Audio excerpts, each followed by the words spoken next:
Hello everybody, welcome to this Protection Insight podcast. Joining me today is Thomas May, who is a life technical specialist over at Legal & General. Welcome to the podcast, Tom. How are you? Oh, good, thank you. Yeah, fine, thanks. Good. And in today's podcast, what we're going to do is write a life policy with Legal & General into a Legal & General trust. And to do this, Tom, you've actually got quite a quirky way of being able to manage this for existing policies. So can you guide me through what I need to do to actually get the digital trust that we're going to use today in this podcast? Sure. So we're going to start by going to our advisor center. So that's just legalandgeneral.com/advisor. Okay. And once we're in the advisor center, we're going to click on protection, which is toward the top of the page. Okay. Once we're in protection, we're going to click on literature. And that will take us to the literature library, and we're just going to type in digital in the search box. And that will bring up the three documents that are kind of relevant to this particular type of trust. You've got the guide, you've got an FAQ document, and you've got the trust itself. And that's our digital trust for existing policies.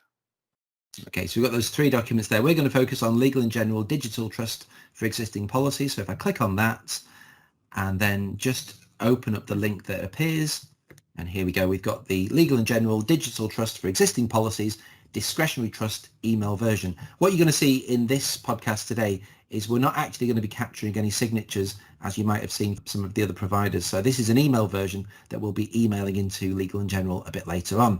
So just talk me through the first couple of pages here, Tom. What do I need to look out for? Obviously, it's got the Legal & General branding. And if we look at important notes, are there any there that we need to really pick out? Yeah, so I think there were a couple of key ones really in important notes. And I think the first one is that, as you said, there are no signatures in this trust. It's an entirely digital affair.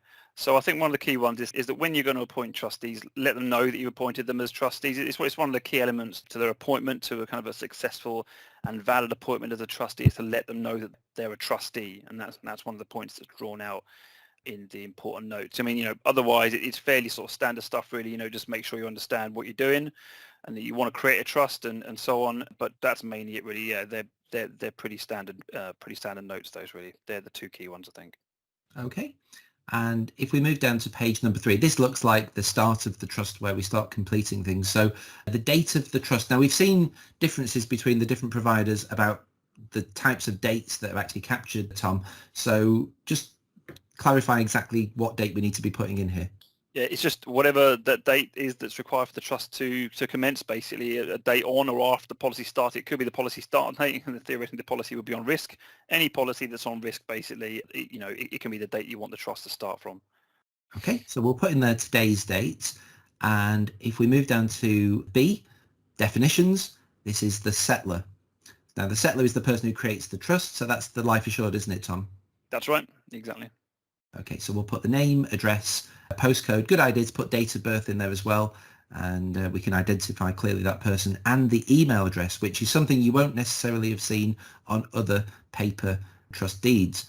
Now, looking at the additional trustees, we've got room for 2 additional trustees, Tom. Yep. Yeah, so when we developed this form, experience told us that the vast majority of trusts appoint 1 or maybe 2 additional trustees. It's rare to get 3 or 4, and that was the reason we kind of went with 2, to keep the document small. Obviously, it's a digital document, it's a PDF basically, so in order to kind of minimize the size and kind of make it easy to send around to people, we went with 2. You can obviously appoint 3 or you could appoint extra trustees, but if you want to do that, you'd obviously need to use a paper amendment deed, which have to be signed and witnessed and so on. But so that was our thinking behind that one. Okay, so just to be clear, there is an alternative PDF trust deed where signatures can be captured if you want to actually capture more than 2 additional trustees. I guess the other point to pick out here as well that we wouldn't normally be picking up is the email addresses for those trustees. I guess that's also so you can contact them, isn't it, Tom? Well, that's right. Yeah, ultimately we want to be able to contact the people who are kind of party to the policy, and that's the trustees. So yeah, if we have their email addresses, it just makes it a lot easier to potentially contact them. Yeah, that's right. Okay, so we'll put the details there for trustee number 1. That's Janet, and we'll also add Brian as our additional trustee number 2. Okay, and if we move down the page, we get to page 4, and this is the definitions. We got the trustees and the beneficiaries. Anything key to pick out here, Tom? Yeah, well, I mean, for the scenario that we're talking about here, we're talking about an unmarried, partner of the life assured. So as you can see from the list of discretionary beneficiaries, unmarried partner is not automatically captured. So you would be looking to add that particular person in as an additional beneficiary. That means they join the other classes of people as being people who may benefit under the trust if the trustees choose to give them the money. So that's obviously something key to point out there, isn't it? Yeah, unmarried partners aren't automatically included in those classes of beneficiaries. So you'd recommend that we actually add the unmarried partner here as an Yeah, additional beneficiary? it would be absolutely necessary. Yeah, for the if the trust is going to pay out to that person, then they would need to be added as an additional beneficiary. Yeah, absolutely. Okay. And I guess if we think about the future, let's just say the settler no longer wants that particular additional beneficiary to benefit. This is Yeah. still a discretionary trust, isn't it, Tom? Well, that's right. Yeah. So first of all, the trustees ultimately can choose not to give the money to them. So if the trustees are kind of people who the settler is trusts, as you'd expect them to be, then they will be aware of the fact that that individual shouldn't benefit from the trust, so they wouldn't choose to give them the money. Simple as that, really. Okay. So we'll put the details there for the beneficiary. And looking at box number 5, this is talking about the gifted benefits and the retained benefits. Now, you've got a particular rule here, Tom, about exactly how Legal and General Yeah. manage those benefits. Just talk us through those. That's right. So the gifted benefits and retained benefits refers to the death benefit and the illness cover benefits, basically. So the death benefits are obviously, gifted to the beneficiaries. With this particular trust, the illness cover benefits are retained for the customer, and you can't change that.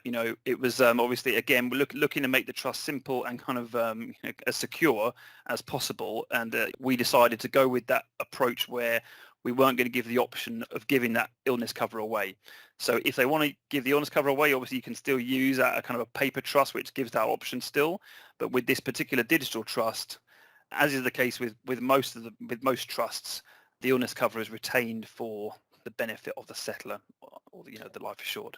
Yeah, and just to be clear there, when we talk about illness cover, we're talking about critical illness cover and terminal illness cover. Yeah. That's right. Exactly. Yeah, both of them. Exactly. Okay. So the good news is, at least if you do want to actually retain those benefits or gift those benefits away and have that choice, there is another Legal and General trust deed that does allow you to do that. But on the digital one, that rule is already set in stone. So that's good. If we move our way down to B, this is continued. The trust fund, the trust period, 125 years there. So very standard wording that we typically see on trust forms. As we navigate towards the end of the form, anything particular to pick out, Tom? Yeah, there's a couple of key provisions that I'd probably draw out from the list as you say, very standard trust provisions. So, I think the first one is the ability for what's called the power of removal, which is basically the power that the settler has, the customer has to remove a trustee without their authority or their kind of involvement, if you like. So, we can provide a deed that removes that trustee if they fall out with the trustee. Only requires the customer's signature and a witness, obviously, because it's a deed, but it doesn't require the signature of the other trustees or, for that matter, the trustee that's being removed. So, it gives a lot of power and flexibility over the trust moving forwards, and that exists right up to claim stage, because you will find claims on policies where they've lost contact with or fallen out with the trustees, and the customer sometimes, if it's obviously a kick or a tick claim, they want to remove the trustee to expedite the claim itself. So that's a key provision. And then the other one I probably draw out is one that I think is fairly unique to the L&G trust, which is a clause that allows the customer to exercise the options under the policy, for example, GIO and indexation and any other option, frankly, that exists under the policy, right up and including cancellation by themselves. So ordinarily the trustees, as legal owners of the policy, historically the trustees would be required to agree to those options or cancellations, etc. With this trust, the trust says that the power to exercise those options are vested solely in the settler.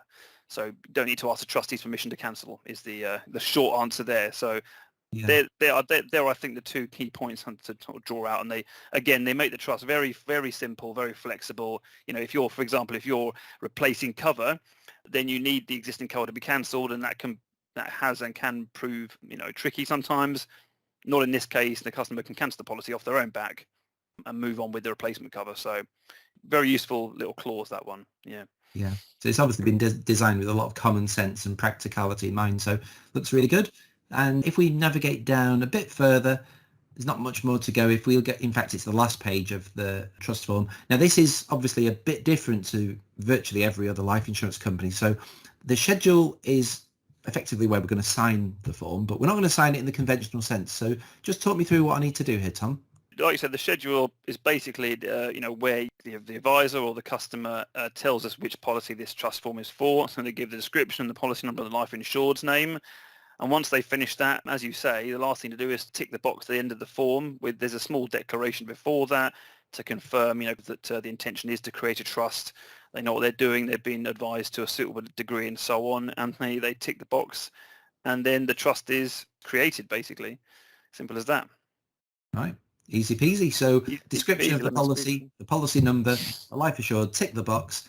And as it says there in the bold text, that there's the email address to send it into. So obviously just retain a copy of this trust form, probably printed out, but that's the job done. Fantastic. It looks really simple, really, really easy way to tackle policies that are already in force. Obviously, you do have an online trust process, don't you, Tom, for new business? We do, yeah, that's right. So part of the OLPC application journey includes an online trust. It offers all of our trust suite, barring the absolute trust, no discretionary, flexible, survivors and relevant life plan, as well as the business trust as well. So all the trusts are there. The only one we've not included is absolute because it doesn't get used very often, frankly. So yeah, they're all there. Very simple process. One's kind of pays that cascades down. And as you say, that's part of the OLPC app journey. Yep. Fantastic. Brilliant. Well, that's great, Tom. Thank you very much for taking a few minutes there to talk us through that journey and talk us through how to write a legal and general policy into a legal and general digital trust. So thanks for watching, everyone. I hope you found this and all the rest of the podcast that we've done on the series of trusts useful. Until next time, it's bye for now.